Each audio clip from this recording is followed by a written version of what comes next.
Bonsoir et bienvenue à tous, nous sommes le lundi 20 janvier, il est l'heure de l'info. Nous vous emmenons à Saint-Rémy en Bouzemont dans la Marne avec des bénévoles qui entretiennent des arbustes pour protéger les oiseaux. Des bancs 100% haut-marnais pour favoriser le tourisme à Auberive, une initiative récompensée par le concours des idées inspirées, vous le verrez. En fin de journal, vous en avez l'habitude, c'est votre chronique sport 100% local avec Gaël Bossu ce soir au programme du cross, de l'escalade et du volley avec la première victoire du CVB 52 en Ligue des Champions.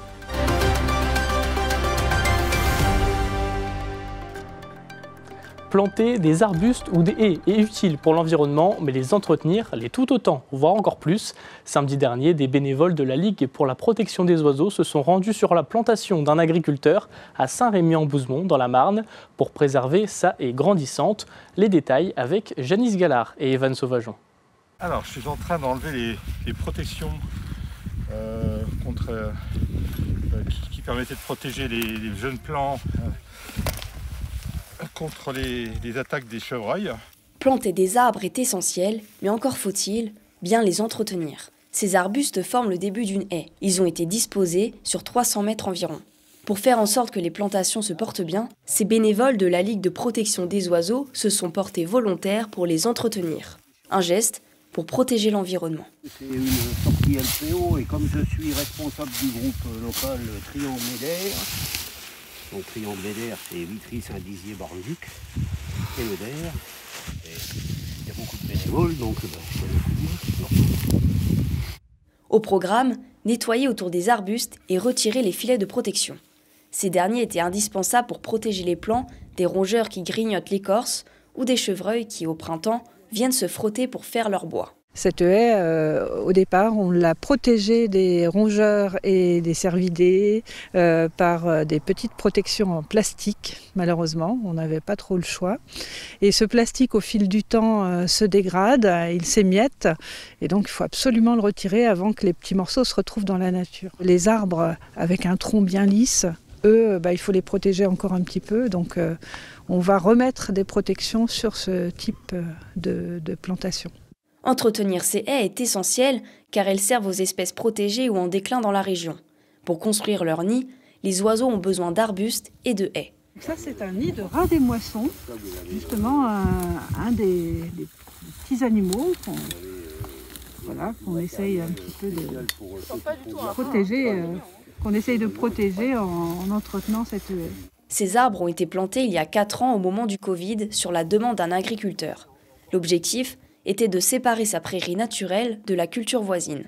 La LPO l'a accompagné dans les démarches. On a pu l'accompagner, nous faire la partie administrative, déposer le dossier en son nom pour que soit financé l'achat des plants, la plantation, le matériel. Alors lui a financé la paille, c'est lui qui l'a fourni. Mais voilà, il y avait un forfait qui lui permettait de ne pas avoir à remettre de l'argent pour planter cette haie. Cette haie va continuer à pousser naturellement. Dans 5 ans environ, elle devrait ressembler à celle-ci. Toujours concernant l'environnement, l'association Génération Future a publié une cartographie recensant les achats de pesticides par département en 2022 et le département de la Marne arrive deuxième avec 2795 tonnes de substances pesticides achetées. Attention, le volume ne fait pas la dangerosité et les départements les plus agricoles sont évidemment les plus consommateurs, mais la Marne reste dans les 2 premiers départements en quantité d'achat de pesticides, responsables de la contamination des eaux souterraines et des perturbateurs endocriniens. En comparaison, la Meuse et la Haute-Marne sont bien plus loin dans le classement. Tout autre chose à présent, le comité des fêtes d'Auberive en Haute-Marne lance son projet « Vos bancs font la pause ». Après 2 ans de travail, leur objectif est de construire puis installer des bancs en bois avec des QR codes interactifs sur plusieurs chemins de randonnée. Un projet poussé par le conseil départemental et l'agence d'attractivité du département. L'initiative avait d'ailleurs remporté le concours des idées inspirées de Haute-Marne. Regardez. Ce pont, c'est le début d'une nouvelle histoire. Le comité des fêtes d'Auberive est à l'initiative du projet « Vos bancs font la pause ». Le but, développer l'attractivité de la commune avec la création de 4 chemins de randonnée. Sur chacun d'entre eux, des bancs en bois créés spécialement pour le projet, avec une particularité, des QR codes qui posent des questions philosophiques.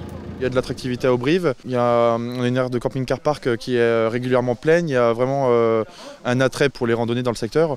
Donc proposer des nouveaux sentiers de randonnée, s'ajouter sur un sentier qui est déjà existant, ça nous paraît très important. Et puis c'est une nouvelle manière de se balader, en plus de contempler la forêt, de contempler nos paysages, on ajoute un petit jeu, un petit challenge sur ces parcours. Une vingtaine de bancs doivent encore être construits. Tout est fabriqué à Auberive, en Haute-Marne, dans l'atelier de Patrice. Ça vient de nos forêts ici, on le récupère, on ne va pas aller s'amuser à faire 200 km pour aller chercher des trucs. On voit qu'il y a plein d'arbres qui sont tombés, quoi. Donc faire un petit prélèvement de temps en temps d'un truc qui est tombé, puis d'en faire quelque chose de durable. C'est une idée sympa, ça va bien dans l'esprit du recyclage, de récupération, etc., quoi. Faire quelque chose d'original et pas de faire de la série, c'est bien. En fonction de ce qu'on trouve, en fait, en fonction de l'arbre, s'il est tordu, pas tordu, mais en fonction de sa nature, comme il est, et on les assemble, et puis voilà, ça fait quelque chose d'original, quoi. On s'attaque plus à l'arbre qu'à autre chose, quoi.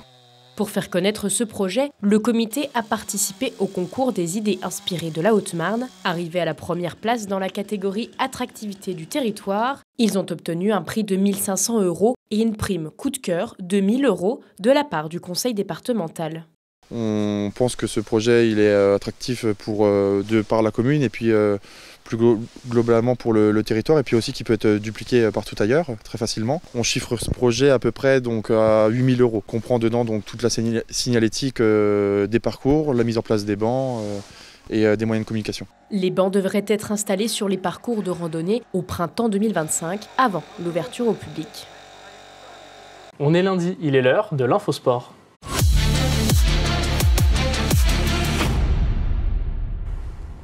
Bonsoir Gaël. Bonsoir Paul, bonsoir à tous, bienvenue dans ce nouvel Infosport. Comme tous les lundis, on est parti pour 10 minutes de sport 100% local et on va revenir sur tous les résultats de la semaine. Au programme ce soir, du cross, de l'escalade et du handball, mais on commence avec du volley et en Ligue des Champions, la première victoire du CVB 52. Oui, de toute façon, c'était impératif. Jeudi soir à domicile, les Chaumontais n'avaient pas le choix. S'ils voulaient poursuivre leur aventure sur la scène européenne, il fallait gagner. Et les joueurs de Silvano Prandi ont même mis la manière. Victoire 3-0 face aux Allemands de Lüneburg. Une belle revanche sur le match aller. Regardez. Pour que l'entraîneur Silvano Prandi, d'ordinaire très réservé, vienne saluer les spectateurs à la fin du match, c'est que ces joueurs ont réalisé une sacrée prestation. Avant le match, le coach nous a dit une seule chose, vous devez gagner 3-1 ou 3-0. C'est tout ce qu'il nous a dit. Et les Chaumontais ont bien appliqué les consignes. Première victoire en Ligue des Champions cette saison, et de quelle manière? Ils ont écrasé Lüneburg 3-7-0.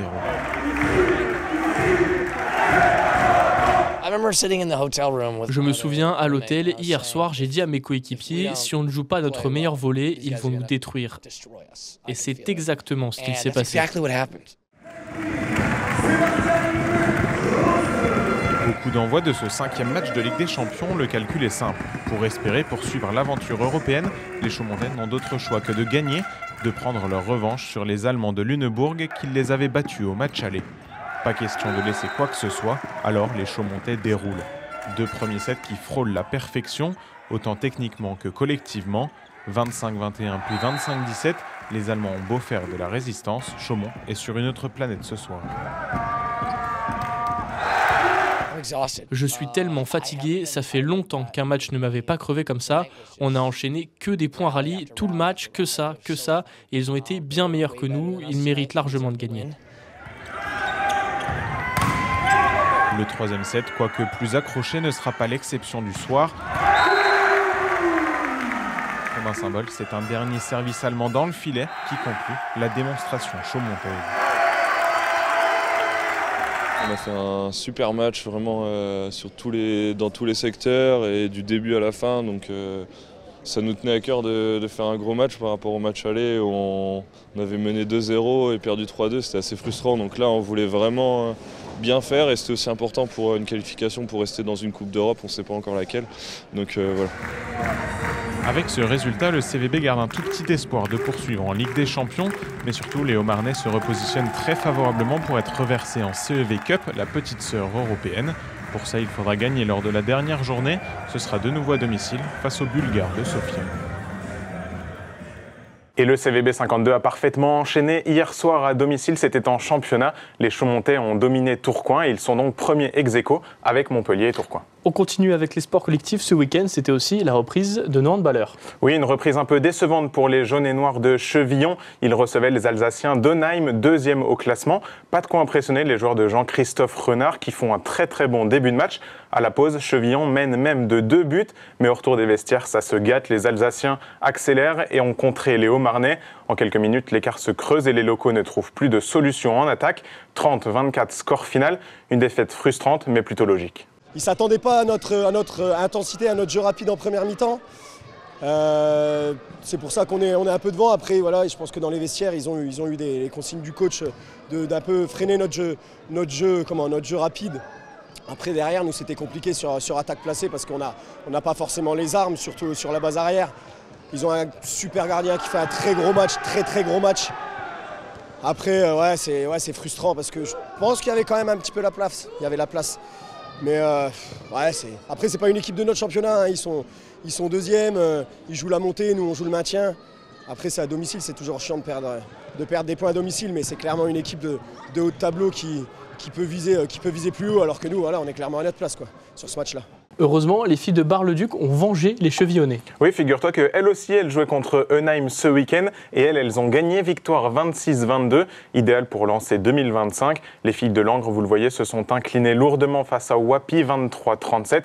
Les filles de Chaumont en pré-national étaient exemptes. Un mot de basket à présent pour clore les sports collectifs. Oui, mais là, un week-end compliqué sur les parquets, défaite pour Vitry et Saint-Dizier, respectivement, vous le voyez, face à Dijon et Reims. Direction les Ardennes à présent et le village de Vrigny-au-Bois qui accueillait hier les championnats du Grand Est de cross-country. Oui, ce sont plus de 1000 athlètes du Nord-Est qui s'étaient donné rendez-vous malgré des températures négatives. Pas de podium pour nos athlètes locaux, mais cet échelon régional était qualificatif pour les interrégionaux qui équivalent aux demi-finales des championnats de France. Une cinquantaine d'athlètes de Meuse, Marne et Haute-Marne y ont gagné leur place. Cette étape, elle aura lieu en Côte d'Or, à Arnay-le-Duc, le 9 février prochain, avec en ligne de mire, pourquoi pas pour les meilleurs, les championnats de France. Ce sera en Vendée début mars. En parlant de course à pied, tu aurais dû nous montrer ce soir un reportage sur le Bike and Run de Couvreau, mais malheureusement la course a été annulée. Oui, tout simplement, il n'y avait pas assez d'équipes participantes. Sur les 30 places qu'il fallait pour que la course ait lieu, il y a seulement 11 dossards qui avaient été pris en avance. Une annulation qui n'a finalement pas grand-chose d'étonnant. Depuis plusieurs années, ce format de course n'a plus vraiment la cote. À Couvreau, il y a eu 80 équipes en 2022, 50 en 2023 et 2024, et donc là, même pas 30 cette année. Il y a eu un moment où c'était une épreuve qui était vraiment très à la mode. Et puis depuis 3-4 ans, ça diminue. Les organisations qui s'occupent de ça voient une baisse des inscrits. Mais on a été détrônés par le trail. Le trail, c'est maintenant, les gens ils préfèrent faire du trail en hiver parce qu'il n'y a pas le vélo à amener. Et puis le trail, vous allez d'un point à un autre. Donc vous voyez vraiment du paysage, c'est pas le même état d'esprit aussi. Donc je pense que le Bike and Run a des gros soucis à se faire au niveau de la pérennité de cette épreuve. Ça nous a un peu déçus, c'est vrai, mais on n'est pas à ça près, quoi. On va rebondir. Et la Fédération française a même décidé de ne pas organiser de championnat de France de Bike and Run en 2025, preuve d'une popularité décroissante sur ce type d'épreuve. À Saint-Dizier, la course avait été arrêtée en 2022, faute de participants suffisants. Un sport où il ne manque pas de participants, c'est l'escalade. Ce week-end avaient lieu les demi-finales des championnats de France de bloc et 3 Hauts-Marnais ont validé leur ticket pour les championnats de France justement. Oui, direction Montmartin-sur-Mer, c'est près du Mont-Saint-Michel. Tous les grimpeurs là aussi du nord-nord-est sont venus batailler pour tenter de se qualifier au championnat de France. Parmi eux, une dizaine de grimpeurs chaumontais du club de génération Rock et 2 ont particulièrement brillé. Chez les moins de 16 ans, Mathis Lopez qui termine 16e et chez les seniors, Florent Béguinet 8e ont décroché leur sésame pour les championnats de France. Ils seront accompagnés évidemment de la star locale Flavie Coho, la grimpeuse de l'équipe de France. Ce sera près de Lyon les 8 et 9 février prochains. C'est une décision qui a fait polémique la semaine dernière. En début de semaine, le gouvernement a annoncé une baisse du budget des sports. L'olympisme en prend un coup, Gaël. Oui, c'est 34 millions d'euros. C'est ce que le gouvernement a souhaité retirer du budget 2025, alloué au sport et à la vie associative. Budget déjà en diminution par rapport à 2024. Si l'amendement a finalement été annulé par les sénateurs derrière, le message derrière cette volonté a du mal à passer. De nombreux sportifs olympiques ont d'ailleurs montré leur incompréhension sur les réseaux sociaux, comme ce tweet de Teddy Riner. 4 mois après les Jeux de Paris, l'héritage olympique en prend déjà un coup. Je vous propose d'écouter la présidente du comité olympique meusien. On est évidemment un peu déçus.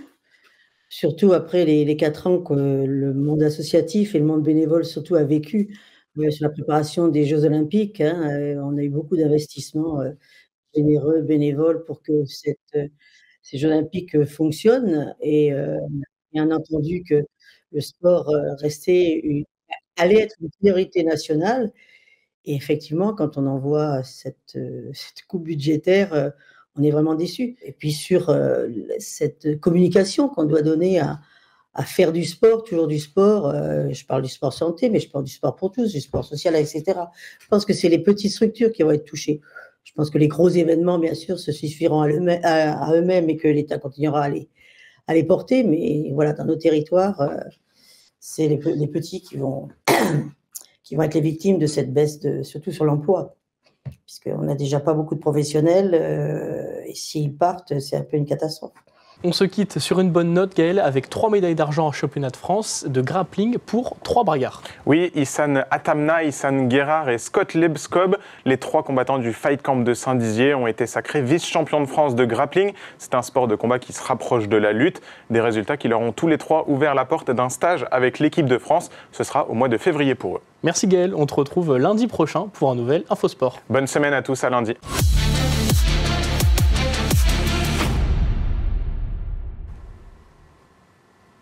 C'est la fin de votre journal. Merci de nous avoir suivis. Tout de suite, la météo et l'information continuent sur puissancetélévision.fr.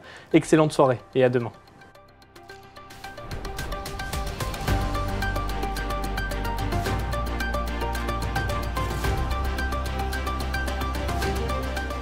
Toute l'actualité en continu à retrouver sur notre site internet et notre application mobile.